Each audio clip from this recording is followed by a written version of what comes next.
Students, आज हम start करने जा रहे हैं आरपीएससी सेकेंड ग्रेड के लिए teaching methods. RPSC second grade English के लिए टीचिंग मेथड्स ये सभी में काम आ सकते हैं, लेकिन अपनी क्लासेस जो चल रही हैं आरपीएससी इंग्लिश के लिए चल रही हैं, तो इसमें टीचिंग मेथड की जो वेटेज है वो 40 मार्क्स है। तो सबसे पहले क्या है, हम इंग्लिश की टीचिंग मेथड्स करेंगे, उसके बाद बाकी टॉपिक्स पर जाएंगे। तो आज हम जो स्टार्ट करने जा रहे हैं उसमें है ग्रामर ट्रांसलेशन मेथड। तो आज का हमारा जो टॉपिक रहेगा वो है ग्रामर ट्रांसलेशन मेथड, जीएमटी।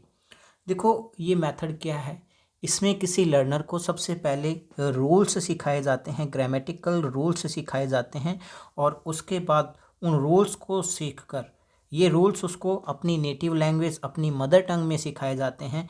उनकी नेटिव लैंग्वेज में वो उन रूल्स को सीखकर, ठीक है, तो वो उसको अपनी टारगेट लैंग्वेज यानी कि इंग्लिश में क्या करता है, ट्रांसलेट करता है। ठीक है, अपनी मदर टंग को इंग्लिश में ट्रांसलेट करता है, और इन्हीं रूल्स के माध्यम से वो वापस क्या करता है, इंग्लिश को पढ़कर वापस अपनी मदर टंग में ट्रांसलेट करता है। तो यही होता है ग्रामर ट्रांसलेशन मेथड में। हम थोड़ा सा पढ़ेंगे इसके बारे में, उसके बाद करते हैं।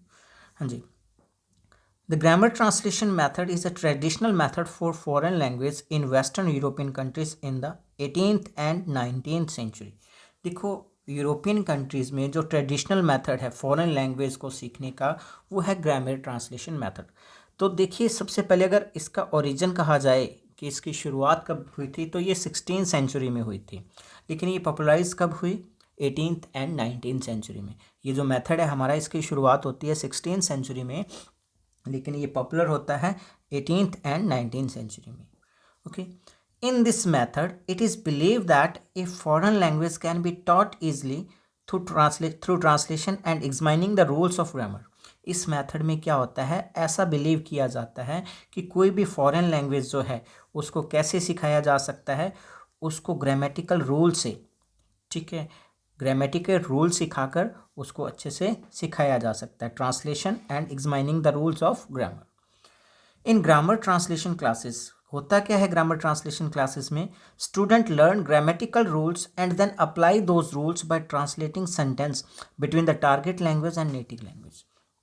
तो ये बात मैं आपको ऑलरेडी बता चुका हूँ कि ग्रामर ट्रांसलेशन क्लास होती है तो उसमें ग्रामेटिकल रूल सीखता है, और उसके बाद दोनों तरफ वो क्या करता है, अप्लाई करता है उन रूल्स को, कि अपनी मदर टंग को इंग्लिश में या टारगेट लैंग्वेज में ट्रांसलेट करता है, और टारगेट लैंग्वेज को वापस अपनी मदर टंग में ट्रांसलेट करता है। तो ये 2 वे प्रोसेस है, दोनों तरफ चलती है। This method begins with the definition of parts of speech. ये मेथड जब सिखाया जाता है तो सबसे पहले क्या सिखाया जाता है, पार्ट्स ऑफ स्पीच सिखाए जाते हैं। ध्यान रखना इस बात का कि सबसे पहले क्या है, पार्ट्स ऑफ स्पीच सिखाए जाते हैं। जब ये मेथड की शुरुआत होती है सिखाने की, तो सबसे पहले पार्ट्स ऑफ स्पीच सिखाए जाते हैं। And learning the rules of grammar and translate passage from mother tongue into English and from English into their mother टंग। ऐसा ही होता है, ये बात मैं ऑलरेडी आपको बता चुका हूँ। The basic unit of English and language practice is word. याद रख लेना, इसका क्वेश्चन पूछा भी गया है और दोबारा भी पूछा जा सकता है। बहुत ही इंपॉर्टेंट बात है, याद रखना कि जीएमटी में जो बेसिक यूनिट होती है लैंग्वेज की वो वर्ड होती है। ये ध्यान रख लेना, अलग अलग मेथड में अलग अलग होती है, बताता रहूँगा, लेकिन इसमें जो बेसिक यूनिट है वो क्या है, टीचिंग की, लैंग्वेज टीचिंग की, वो है वर्ड। ये याद रख लेना बात को। एक बात इसमें आपने याद रखनी कि 16th सेंचुरी में इसकी शुरुआत हुई थी, लेकिन 18th और 19th सेंचुरी में ये मेथड पॉपुलराइज हुआ था। The method has 2 main goals. इस मेथड के 2 उद्देश्य होते हैं, 2 मेन गोल्स होते हैं। सबसे पहला तो क्या है, to enable student to read and translate literature written in the source language and students general intellectual development. एक तो जो भी लिटरेचर लिखा हुआ है उसको ट्रांसलेट करना और उसको समझना, पहला रूल तो ये कहता है। और दूसरा इसका गोल क्या है, दूसरा गोल है उनकी इंटेलेक्चुअल डेवलपमेंट करना, उनका बौद्धिक विकास करना। कोई भी स्टूडेंट है, मतलब उसको टारगेट लैंग्वेज सिखा के, कोई और लैंग्वेज सिखा के उनको दूसरे कल्चर से जोड़ना और उनका बौद्धिक विकास करना। तो ये इसके 2 एम होते हैं। अब देखो, process of grammar translation method. Grammar translation method का क्या है, प्रोसेस क्या है, सबसे पहले तो हमें देखना होगा कि किस तरीके से प्रोसेस चलती है। तो इसमें प्रोसेस वही है जो मैं ऑलरेडी आपको बता चुका हूँ कि क्लासरूम में मदर टंग का यूज़ करके जो टीचर है वो स्टूडेंट को रूल्स सिखाता है और उसके बाद वो दोनों तरफ से क्या है ट्रांसलेट करना सीख जाता है। Grammar translation classes are usually conducted in students native language.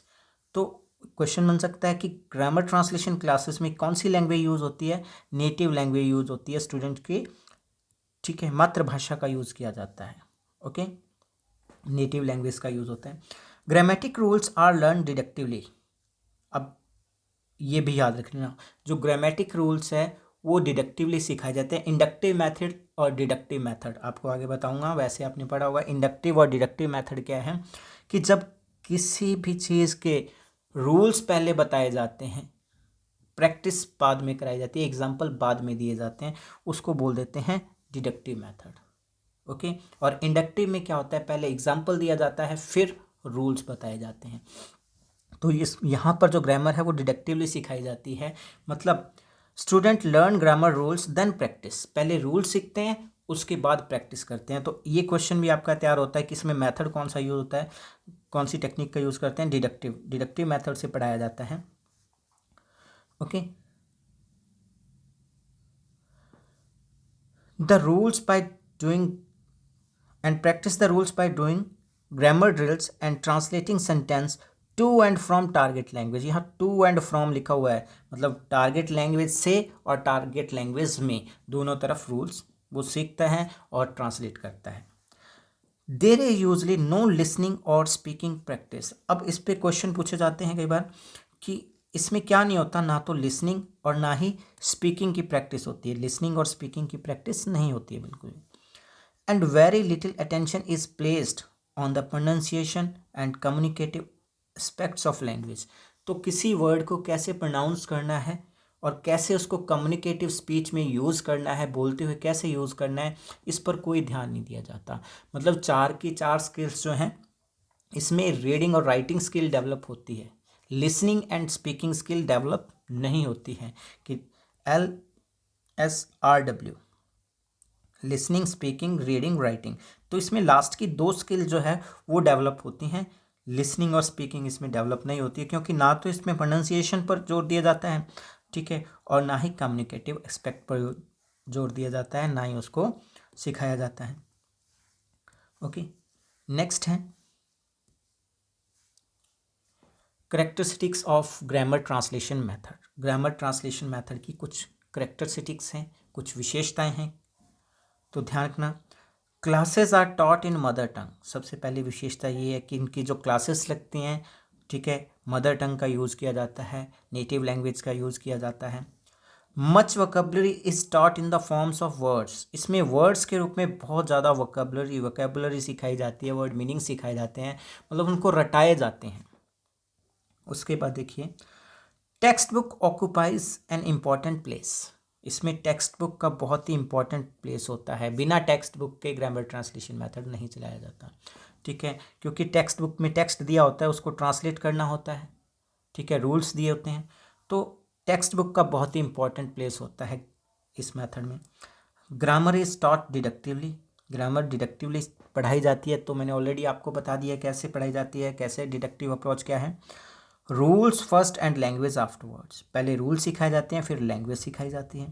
पहले थ्योरी फिर प्रैक्टिस। पहले थ्योरी बताई जाती है, मतलब थ्योरी में सारे रूल्स बता दिए जाते हैं, उसके बाद उनकी प्रैक्टिस करवाई जाती है, और जनरल टू पर्टिकुलर, ठीक है। तो ये तीनों बातें याद रख लेना कि ग्रामर ट्रांसलेशन मेथड में रूल्स टू लैंग्वेज आते हैं, okay, rules to drill, rules to practice, theory to practice, general to particular.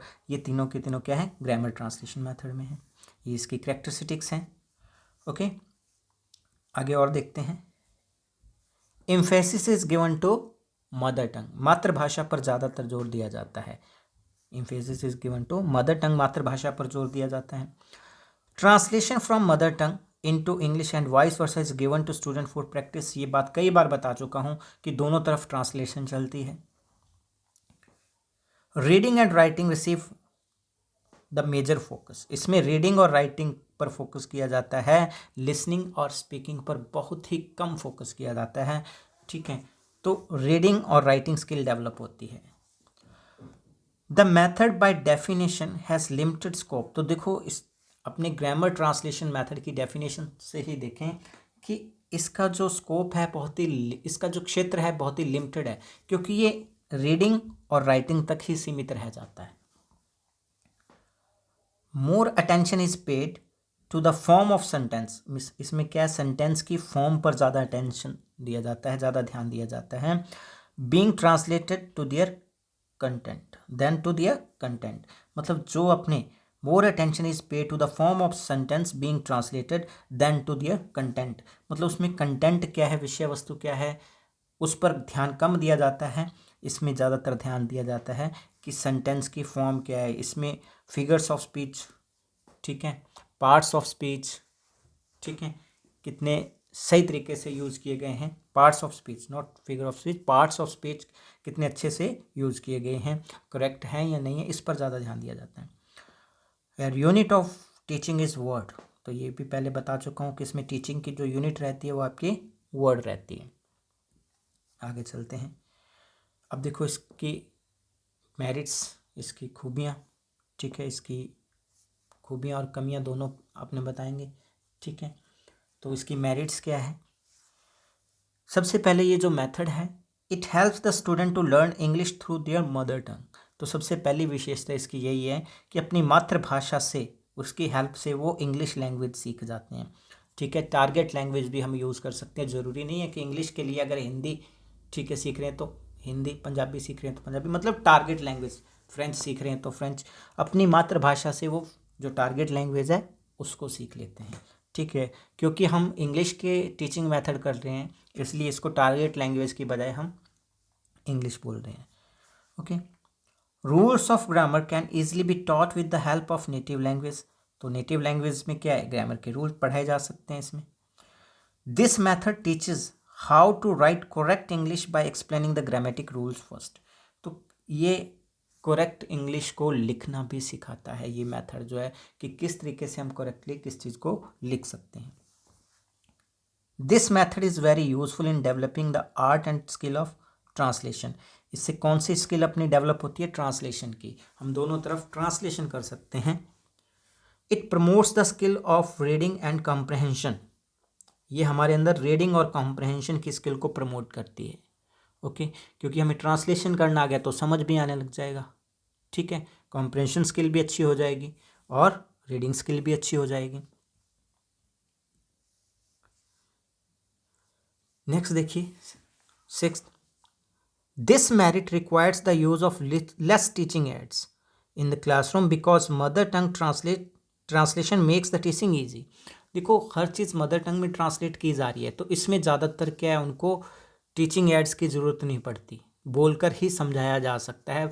बहुत ज़्यादा ज़रूरत तो पड़ती है लेकिन कम ज़रूरत पड़ती है, जैसे रूल्स को सिर्फ ब्लैक बोर्ड वाइट बोर्ड पर लिखकर बताया जा सकता है। इसके अलावा मॉडल्स, प्रोजेक्टर, ऐसी कुछ चीज़ों की ज़रूरत हमें नहीं पड़ती, क्योंकि हम उसको क्या है, ईयरफोन्स वगैरह की ज़रूरत भी नहीं पड़ती, बहुत कम, क्योंकि इसमें लिसनिंग और स्पीकिंग स्किल तो है ही नहीं, इसमें सिर्फ ट्रांसलेशन है, ट्रांसलेशन करना सिखाना है, तो टीचिंग एड्स कम ज़रूरत पड़ती है।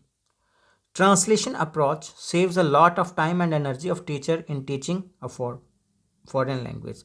देखो ये ट्रांसलेशन अप्रोच है, इसलिए बहुत ज़्यादा टाइम और एनर्जी बच जाती है, क्योंकि मदर टंग में सिर्फ ट्रांसलेट ही तो करना है, रूल्स बताओ और ट्रांसलेट करो, ठीक है। It is useful in differentiating between the structure of a foreign and native language. इसमें क्या है कि इस मेथड को सीखने के बाद हम फॉरेन लैंग्वेज की स्ट्रक्चर और अपनी नेटिव लैंग्वेज है उनकी स्ट्रक्चर के बीच क्या है, डिफ्रेंशिएट कर सकते हैं। कैसे कि हम जो सेंटेंस बनाते हैं उसकी स्ट्रक्चर क्या है और फॉरेन लैंग्वेज का जो सेंटेंस बनता है उसकी स्ट्रक्चर क्या है, ठीक है, कहाँ सब्जेक्ट यूज़ कर रहे हैं हम, कहाँ पे ऑब्जेक्ट यूज़ कर रहे हैं। हिंदी में अलग तरीके से यूज़ किया जाता है, इंग्लिश में अलग तरीके से यूज़ किया जाता है, तो इस तरीके से हम उनकी स्ट्रक्चर को देख सकते हैं। Too much stress on written aspect of language, इसमें ज़्यादातर स्ट्रेस किस पे डाला जाता है, written aspect of language, okay. अब इसकी कुछ कमियां हम डिस्कस करेंगे। इसकी कुछ कमियां हैं, demerits of grammar translation method, okay. It does not enhance the communicative ability in a foreign language. ये जो फॉरेन लैंग्वेज में अपनी जो कम्युनिकेटिव एबिलिटी है उसको इन्हेंस नहीं करता है। ठीक है, it does not enhance the communicative ability in foreign language, मतलब हम फॉरेन लैंग्वेज में बोल नहीं सकते। ठीक है, it does not develop all four skill LSRW। ठीक है, ये हमारी चारों की चारों स्किल को डेवलप नहीं करता है। ठीक है, ये सिर्फ रीडिंग और राइटिंग को डेवलप करता है, लिसनिंग और स्पीकिंग को नहीं करता ये मेथड। ठीक है, it pays little attention to pronunciation. Okay, ये प्रोनाउंसिएशन पर बहुत कम अटेंशन देता है ये मेथड। ओके, ये चीज़ें अपने पहले डिस्कस कर चुके हैं। Student first think in their mother tongue then translate into their thought into English. तो स्टूडेंट क्या करता है, सबसे पहले वो अपनी मदर टंग में, अपनी मातृभाषा में किसी चीज़ को सोचेगा, उसके बाद इंग्लिश में उसको ट्रांसलेट करेगा, फिर वो लिखेगा या बोल के बताएगा। ठीक है, this procedure delays the speech process. इससे क्या है, स्पीच प्रोसेस क्या है, डिले हो जाती है। इससे बढ़िया क्या होता है, डायरेक्ट मेथड। डायरेक्ट में वो डायरेक्ट टारगेट लैंग्वेज में बोलता है, इसके भी डिस्कस करेंगे डायरेक्ट मेथड का। लेकिन ये जो ग्रामर ट्रांसलेशन मेथड है, इसमें पहले वो अपनी मातृभाषा में, अपनी मदर टंग में, नेटिव लैंग्वेज में सोचता है, उसके बाद उसको वो ट्रांसलेट करेगा। ठीक है, देखिए next, it is a teacher dominated and monotonous method for the learners. ये टीचर डोमिनेटेड होती है, ये अध्यापक केंद्रित होती है, मतलब जो रूल्स वो सिखाएगा वो स्टूडेंट ने सीखने हैं, और बहुत ही मोनोटोनियस सा हो जाता है, बोरिंग सा हो जाता है, क्योंकि इसमें लर्नर की इन्वॉल्वमेंट नहीं रहती। टीचर बोर्ड पर अपने रूल्स समझा रहा है, बोल कर समझा रहा है, तो उनकी कम्युनिकेशन स्किल नहीं बढ़ रही है, तो ये थोड़ा सा मोनोटोनियस, बोरिंग और टीचर डोमिनेटेड हो जाता है ये method. It puts too much pressure on students memory. ये स्टूडेंट्स की मेमोरी पर बहुत ज़्यादा प्रेशर डालता है। It puts too much pressure on students memory, क्योंकि उनको जो वोकेबलरी है, ग्रामेटिकल रूल्स हैं, वो मेमोराइज करने पड़ते हैं, माइंड में याद करने पड़ते हैं, तो ज़्यादा प्रेशर हो जाता है। It does not develop oral skill in learners. ये क्या है, लर्नर में ओरल स्किल को डेवलप नहीं करता है। तो ये हमने पढ़ा ग्रामर ट्रांसलेशन मेथड।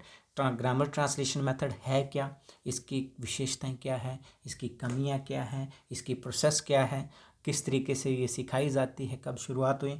तो अब इससे रिलेटेड कुछ MCQs करते हैं, इम्पॉर्टेंट है, तो डिस्कस करते हैं। तो फर्स्ट क्वेश्चन है, in what century was GMT formed. ये GMT है, कौन सी सेंचुरी में फॉर्म हुआ था। तो सबसे पहले मैंने आपको बताया था कि ये पॉपुलराइज तो 18th-19th सेंचुरी में हुआ है, पॉपुलर तो हुआ है 18th-9th सेंचुरी में, लेकिन 16th सेंचुरी में ये मेथड फॉर्म हुआ था। ओके, नेक्स्ट देखिए, which two elements are not associated with GMT। GMT के साथ कौन से दो एलिमेंट एसोसिएटेड नहीं है। फर्स्ट, मेमोराइजेशन एंड ट्रांसलेशन, ये है। फ्लुएंसी एंड कम्युनिकेशन, ये नहीं है, क्योंकि कम्युनिकेशन स्किल पर जोर नहीं दिया जाता है। Native language and teacher centred instruction, okay, ये भी है, नेटिव लैंग्वेज में सिखाया जाता है और टीचर सेंटर्ड इंस्ट्रक्शन होता है। ठीक है, और memorisation of vocabulary and grammar, ये भी होता है। तो ये तीनों सही हैं।